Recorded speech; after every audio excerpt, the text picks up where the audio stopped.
እንደኛ አይነት ማህበረሰቦች ስታድጉ ዋነኛ ጠላታችሁ የሚወዷችሁ ሰዎች ናቸው። ያንን ያልኩበት ምክንያት አለኝ። ትልቁን ህልሜን ለማሳካት ሲሄድ ያጋጠመኝን ፈተናና ያንን አልፌ የምፈልገውን ነገር እንዴት እንዳሳካው አካፍላችኋለሁ። ብዙ ትማሩበታላችሁ። ከዛ ባለፈ ደግሞ ብዙዎቻችሁ ስትጠይቁኝ ለነበረው ከኢንስፓየር ኢትዮጵያ ለምን ወጣ ለሚለው ጥያቄ ዛሬ በእኔ በኩል ያለውን ትክክለኛ እውነት የማካፍልበት ሰዓት የደረሰ ይመስለኛል። ስለዚህ እሱን አካፍላችኋለሁ በቪዲዮ መጨረሻ። ከዛ በፊት ግን ብዙ ትማሩበታላችሁ ብዬ የማስበውን የኔን ታሪክ ላካፍላችሁ።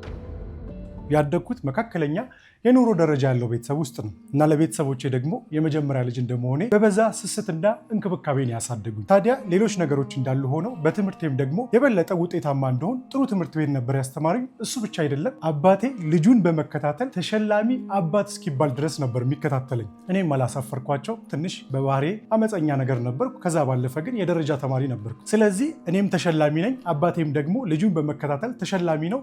አብረን ነበር የምንሸለሙ። በዚህ ሁኔታ እስከ 12ኛ ክፍል የደረጃ ተማሪነቴ እንዳስጠበቅ ዩኒቨርሲቲ ገባሁ። እንግዲህ ከዚህ በኋላ ነው እናንተን ይጠቅማችኋል ብዬ የማስበውን ታሪክ የማካፍላችሁ። ከዛ በፊት ግን መጀመሪያ ላይ መነሻው ምን እንደሆነ እንድታውቁ ትንሽ ወደኋላ ልመልሳችሁ። ቤተሰቦቼ ምንም እንኳን መሰረታዊ ፍላጎቶቼን ማሟላት ቢችሉ፣ ያ ማለት ጥሩ ትምህርት ቤት ያስተምሩኛል፣ የምለብሰውን የምበላውን አያሳስበኝም። ያ ቢሆንም ግን በተለይ ከፍ እያልኩኝ ሲሄድ ሁሉንም የልጅነት ፍላጎቶቼን ሊያሟሉልኝ አልቻሉም። በይበልጥ ደግሞ ታናናሾቼ ሲመጡ ብዙ ጫና መጣባቸው። እኔም ደግሞ እነሱ ማስቸገር ስላልፈለግኩኝ የልጅነት ፍላጎቶቼን ለማሟላት ክረምት ላይ አንዳንድ ስራዎችን ሰራ ነበረ። በዛ ጊዜ እንዳሁኑ ኦንላይን ስራ አልነበረም። እኔም ትንሽ የስዕል ዝንባሌ ስለነበረኝ እየተከፈለኝ የስዕል ስራዎችን እሰራለሁ። ከዛ ውጭ ደግሞ ኳስ ጨዋታ ሲኖር፣ ሩጫ ሲኖር የፊት ቀለሞችን መቀባት፣ የተለያዩ ፕሮግራሞች ላይ እንዲሁም ደግሞ ግራጁዌሽኖች ወይም ምርቃት ፕሮግራሞች ላይ አበባዎችን መሸጥ የመሳሰሉ ስራዎችን እሰራለሁ። ይህንና ሌሎችም ስራዎችን እየሰራው ሁሉንም የልጅነት ፍላጎቶቼን ማሟላት ቻልኩኝ።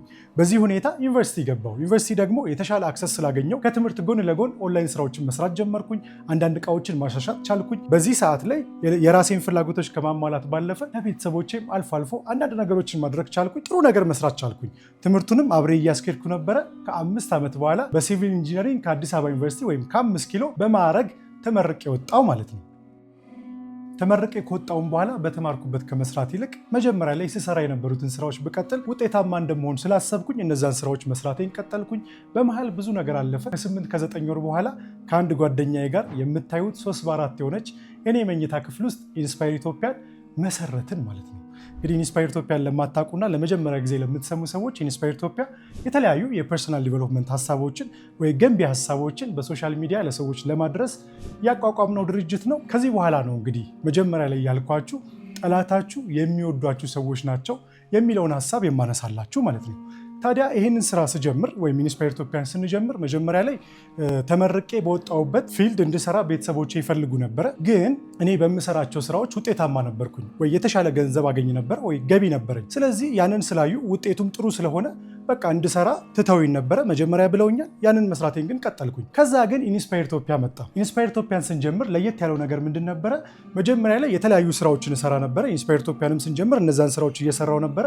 ከጀመርን በኋላ ግን ስራው በራሱ ውጤታማ እንዲሆን የእኛን ጊዜ፣ ገንዘብ፣ ትኩረታችንን መፈለግ ጀመረ። ያ ማለት ቪዲዮዎቹን እንሰራቸዋለን። ከቪዲዮዎቹ በተጨማሪ ያለውን ጊዜ ግን መጽሐፍትን ማንበብ፣ ስልጠናዎችን መውሰድ፣ ሲስተሙን ማዘጋጀት ወይም ሲስተሙን ቢውልድ ማድረግ፣ በቃ ድርጅቱ ውጤታማ እንዲሆን የእኛን ሙሉ ትኩረት መፈለግ ጀመረ። በዚህ ሰዓት ላይ ያለንን ጊዜ በሙሉ ሁለታችንም እዚህ ስራ ላይ ማዋል ጀመርን ማለት ነው። ስለዚህ በዛ ሰዓት ላይ ስራውን ፕሮግረስ እያሳየን መምጣት ጀመረ። ግን በሚታይ መልኩ ገቢ ወይ ደግሞ ውጤቱ ገና ነበር።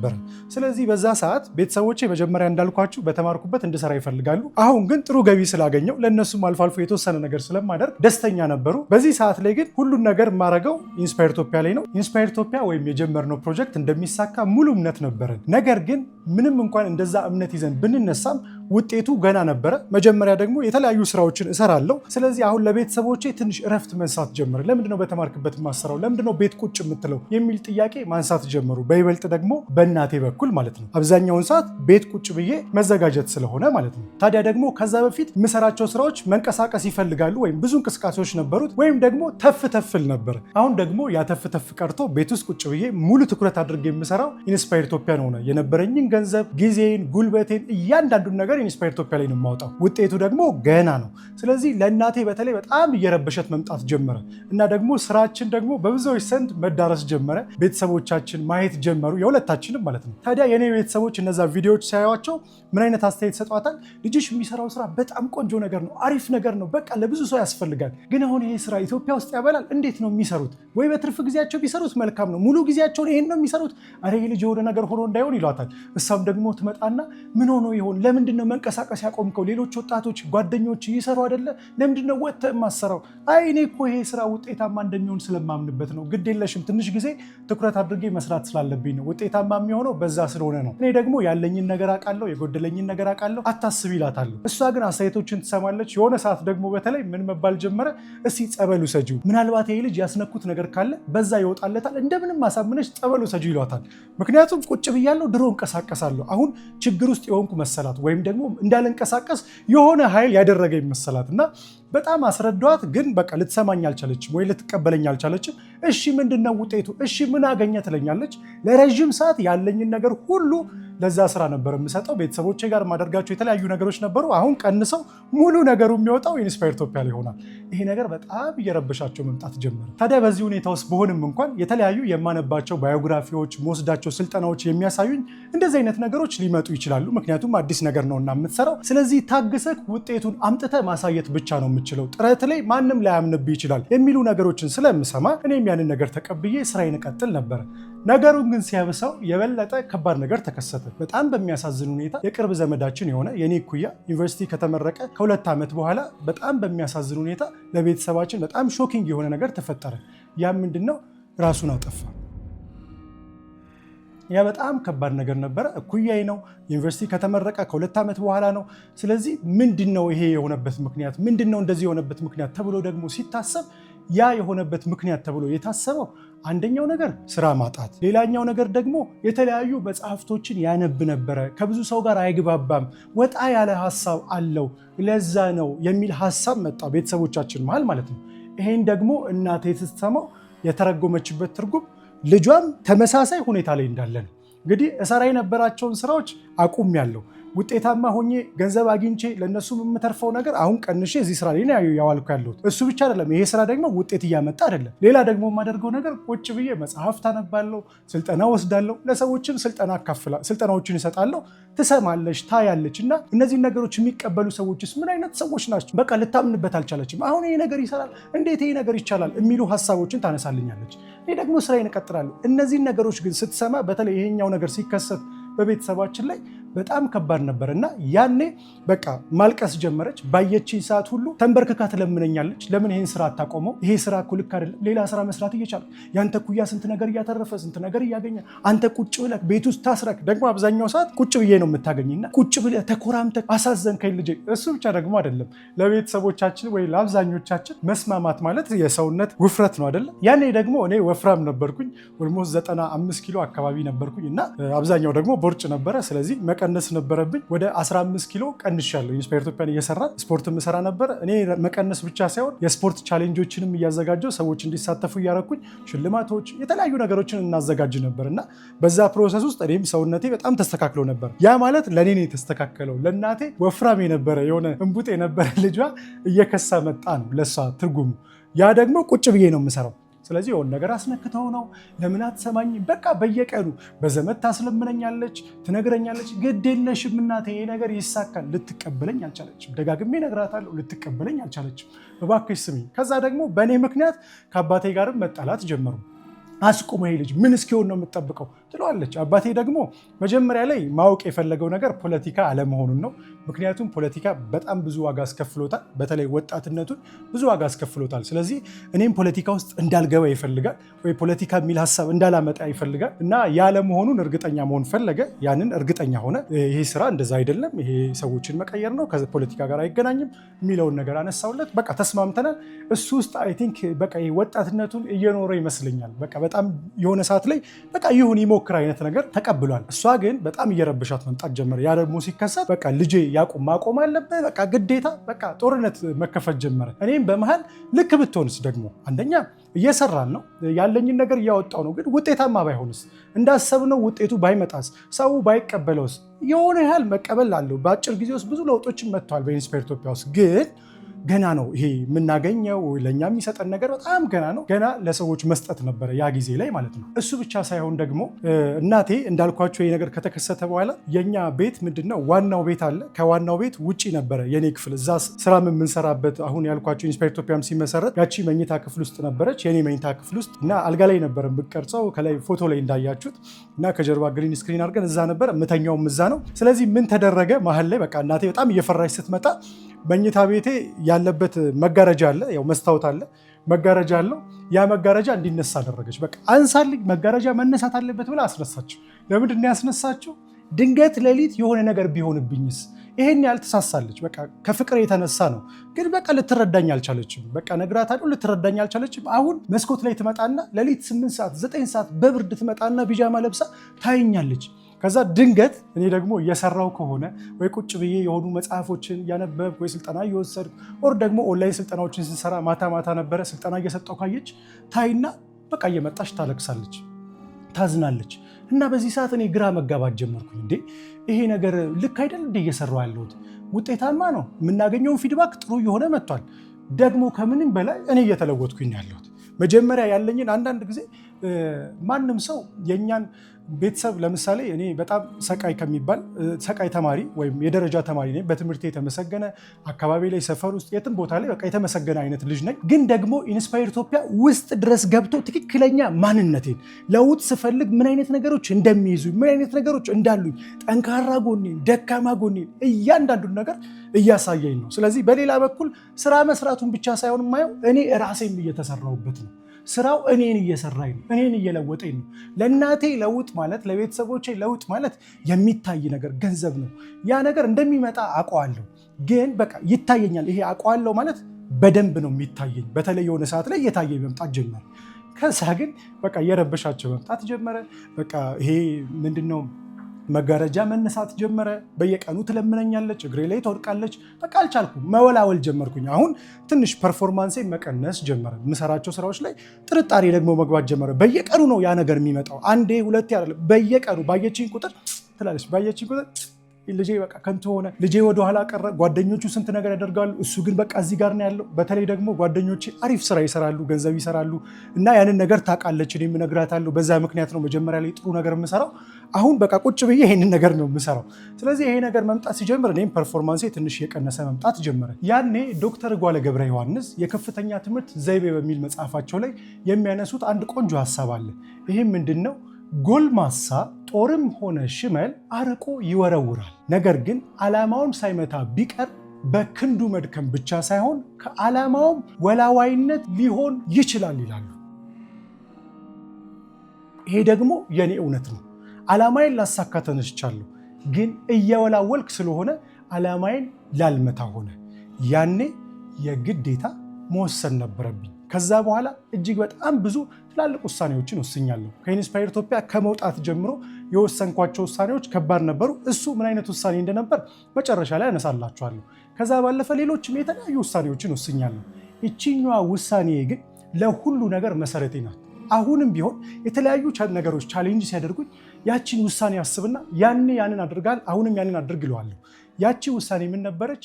ከቤት መውጣት ነው። ቀላል ትመስላለች አይደል? ቀላል አልነበረም። ምክንያቱም ገና የምንሰራው ስራ ውጤታማ አይደለም።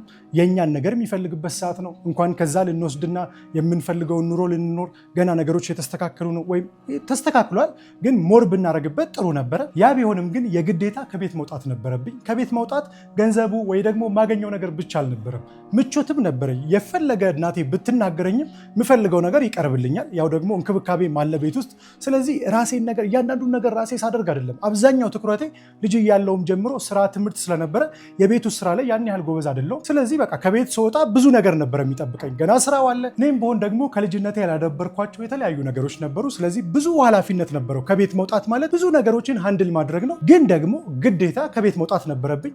ፈጣሪ የተመሰገነ ይሁን። የግዴታ እየተጨነኩም ቢሆን ያንን ነገር ማድረግ ቻልኩኝ። እሱ ብቻ ሳይሆን የአሁን ባለቤቴ በዛ ጊዜ እጮኛዬ ቃልም አብራኝ ነበረች። ብዙ ነገሮችን እየመጣች ታግዘኝ ነበረ። በሷም እርዳታ በቃ የተለያዩ ኃላፊነቶችን እየተወጣው ስራዬ ላይም የበለጠ ትኩረት እያደረግኩኝ ውጤት መምጣት ጀመረ። ስራችን መታወቅ ጀመረ። ኢንስፓየር ኢትዮጵያ እንደምታዩት ትልቅ ደረጃ ላይ መድረስ ቻለ። ሚሊዮኖች ጋር በቪዲዮዎቻችን መድረስ ቻለን። በሺዎች ለሚቆጠሩ ሰዎች ስልጠናዎችን ማዘጋጀት ጀመርን። በግል ስልጠናዎች፣ በግሩፕ ስልጠናዎች ኢትዮጵያ ውስጥ ብቻ ሳይሆን ከኢትዮጵያ ውጭ የተለያዩ ሰዎች ጋር ስልጠናዎቻችንን መስጠት ጀመርን። ሬዲዮ ፕሮግራሞችን ማዘጋጀት ጀመርን። ብዙ ነገሮችን ማሳካት ቻለን። እኛም ደግሞ ንብረት ማፍራት ጀመርን። ያኔ ቤተሰቦቼ እንዳሉት ሳይሆን ውጤታማ መሆን ቻለ። እኔም አላማይ ላይ በጽናት መስራት ቻልኩኝ። ደስተኛ ሆንኩኝ። ስኬታማ ሆነ ማለት ነው። ያቺ ስኬት ደግሞ መጀመሪያ ላይ እንግዲህ ታናናሾቼንም እንዳላሰት እፈራ ነበረ። አሁን ከራሴ አልፌ ለታናናሾቼ መንገዶችን ማሳየት የምችል ሰው እንደሆን አደረገኝ። ብዙ ነገሮች ተቀየሩ። እናቴ መጀመሪያ ላይ እንግዲህ ከፍቅር የተነሳ ነው። አሁንም በጣም አመሰግናታለሁ። ምናልባት ያቺ ነገር በጣም ጠቀመችኝ እና አሁንም በዚህ ቪዲዮ ላይ ላመሰግናት እወዳለሁ። እናቴ በጣም አመሰግንሻለሁ። ባለቤቴም በብዙ መንገድ አግዛኛለች። እሷንም በጣም አመስገን እፈልጋለሁ። ስለዚህ በዛ ምክንያት ነገሮች ተቀየሩ። መጀመሪያ ላይ የማያምኑበት የነበረው አሁን መታመን ጀመረ። እናቴ ጭራሽ ብራንዱንም መጠቀም ጀመረች። ኢንስፓየር ኢትዮጵያ መንገድ ላይ ስትሄድ በቃ የኢንስፓየር እናት መባል ጀመረች። እሷም ደግሞ ዛሬ እኮ ሰው አግኝቼ ኢንስፓየር አደረግኩ፣ ትራንስፖርት ላይ ሰው አግኝቼ እንዲህ አልኩኝ እኮ አንድ ወጣት እኮ እንዲህ ሆንኩኝ ሲለኝ ኢንስፓየርን ተከታተል አልኩኝ። ኢንስፓየር በቃ እሷም በዛ ውስጥ መኖር ጀመረች። ሌላው በጣም የምኮራበትና እስካሁንም ደስተኛ የምሆንበት ነገር በተለይ ደግሞ ይህንን ማን ይረዳኛል፣ የአባታችሁ አድናቆት በጣም ውድ የሆነባችሁ ሰዎች ትረዱኛላችሁ። አባቴ በብዙ ነገር ይደግፈኛል፣ ግን የእሱን አድናቆት ማግኘት በጣም ውድ ነበር እና የሆነ ቀን ላይ ግን ቁጭ ብለን ካፌ ውስጥ እያወራን አንድ ነገር አለኝ። ልክ ቁጭ ብለን እያወራን አንድ ሰው መጣ። ሰላም ካለን በኋላ ልጅህን እንዴት አድርገህ ብታሳድገው ነው ይህንን መስራት የቻለው ብሎ ሲናገረው ምን አለመሰላችሁ አባቴ በእኔ ፊት በህይወቴ ይህንን ነገር አይቼ አላቅም። አባቴ ሲያደንቀኝ አላቅም። አይ እሱ እንኳን ካሳደግኩትም በላይ ነው ብሎ መለሰልን። ያኔ በጣም ኩራት ተሰማኝ። መጀመሪያ አባቴ በብዙ ነገሮች ቢደግፈኝም ከሱ አድናቆትን ማግኘት ግን ውድ ነበረ። እቺን አድናቆት ማግኘት ቻልኩኝ። ስለዚህ ነገሮች ተሳኩ ማለት ነው። ብዙ ነገሮች ተቀየሩ። ይህንን ያካፈልኳችሁ ምናልባት እናንተም በአሁኑ ሰዓት ትልቅ ህልም ይዛችሁ ነገር ግን ያ ህልማችሁ እናንተ ብቻ እየታያችሁ አጠገባችሁ ያሉ ሰዎች የማይታያቸው ከሆነ ምናልባት ቤተሰብ ላይሆን ይችላል፣ ጓደኛ፣ የስራ ባልደረባ እንዲሁም ደግሞ የትዳር አጋር ሊሆን ይችላል። እነዛ ሰዎች ስለሚጠሏችሁ ብቻ ሳይሆን ስለሚወዷችሁ፣ ስለእናንተ ስለሚያስቡ ወይም ከነሱ ጋር እንድትሆኑ ስለሚፈልጉ ብቻ ያቺ ህይወታችሁ ላይ ብቻ እንድትቆዩ ሊያደርጋችሁ ወይ እናንተ የምታምኑበትን ነገር ትታችሁ እነሱ የሚያውቁትን ወይም እናንተ የምታውቁትን የተለመደ ነገር እንድትሰሩ ሊገፋፋችሁ ይችላሉ። ያኔ ግን ወስን ናችሁ የራሳችሁን መንገድ መሄዳችሁ ውጤታማ እንድትሆኑ የምትፈልጉትን እንድታሳኩና መጨረሻ ላይ ለነዛ ሰዎችም እንድትተርፉ ያደርጋችኋል ብዬ አስባለሁ። በእኔም ህይወት የሆነው ያ ነው። እናንተም ብዙ ተምራችሁበታል ብዬ አስባለሁ። በስተመጨረሻም ደግሞ እንግዲህ እስካሁን ብዙ ነገሮችን አነሳውላችሁ። ስለ ኢንስፓየር ኢትዮጵያን ብዙ ነገር ነገርኳችሁ። አሁን እንግዲህ መጀመሪያ ላይ እንዳልኳችሁ ከኢንስፓየር ኢትዮጵያ ለምን ወጣው የሚለውን ጥያቄ አሁን መልስላችኋለሁ። እንግዲህ እስካሁንም እንደነገርኳችሁ ኢንስፓየር ኢትዮጵያ ለእኔ በጣም ብዙ ነገር ያገኘሁበት፣ ብዙ ነገር የተማርኩበት፣ ብዙ ነገሬንም የሰጠሁበት ድርጅት ነው። ነገር ግን በቀላሉ ለመመለስ እንግዲህ ይሄ ውሳኔን ስወስን ለእኔ ብቻ አይደለም፣ ለባለቤቴ በጣም አስደንጋጭ ነበር፣ ለቤተሰቦቼ በጣም አስደንጋጭ ነበር። እነሱ አክቹዋሊ መጀመሪያ አልሰሙም፣ ምክንያቱም ከብዳቸዋል ብዬ ስላሰብኩኝ። ብዙ ነገሩ ደግሞ ሲሰራ የነበረው እኛ ቤት ውስጥ ስለነበረ እያንዳንዱ ነገር ላይ ኮኔክትድ ነበሩ። የኔ የቤተሰብ ብቻ ሳይሆን የባለቤቴም ቤተሰብ በጣም ኮኔክትድ ነበሩ። ይህንን ውሳኔ ስወስን ለእኔ ብቻ ሳይሆን ለቤተሰቦቼ በጣም ከባድ ነበረ። ግን ምንድን ነው የተፈጠረው? እውነት መጀመሪያ ላይ ስንነሳ የያዝናቸው ዓላማዎች ነበሩ። ከዛ በኋላ ግን እያደግን ስንመጣ ኢንተረስታችን እየተቀየረ መምጣት ጀመረ። የሁለታችን ወይም አብረን ስንሰራ ኢንተረስት ይቀየራል። ጤናማ በሆነ መንገድ ነገሮች መቀየር ጀመሩ። ኢንተረስት ሰው መጀመሪያ ላይ ካለው ነገሮች እያደጉ ሲመጡ ኢንተረስትም ደግሞ ይቀየራል። አንድ ቅዱስ ጳውሎስ የሚለው አንድ አባባል አለ። ልጅ ሳለው እንደ ልጅ አስብ፣ እንደ ልጅ ይናገር ነበር፣ ጎልማሳ ሆኜ ግን የልጅነት ጠባዬን ሽር ያለው እንዳለ። ያ ማለት እንግዲህ መጀመሪያ ላይ የነበረን አመለካከት፣ አስተሳሰብ ነበረ። ከጊዜያት በኋላ ግን በነገሮች እያደግን ስንመጣ ስኬትም እየመጣ ሲመጣ ኢንተረስታችን መለወጥ ጀመረ። ታዲያ መጀመሪያም እንዳልኳችሁ የማምንበት ነገር ነበረኝ። ከቤትም እንደወጣ ኢንስፓየር ኢትዮጵያም ሰክሰስፉል እንዲሆን ካደረገው ነገር አንዱ ያ ውሳኔ ነው። አሁንም ኢንተረስቶች እየተቀየሩ ሲመጣ መወላወል ጀመርኩኝ። ፐርፎርማንስም እየቀነሰ ማየት ጀመርኩኝ። ስለዚህ ሁለታችንም ደግሞ አንድ አይነት ዓላማ ሊኖረን አልቻለም። ነገሮች ሲቀየሩ የሁለታችንም መንገድ ደግሞ በየራሱ ልክ ነው።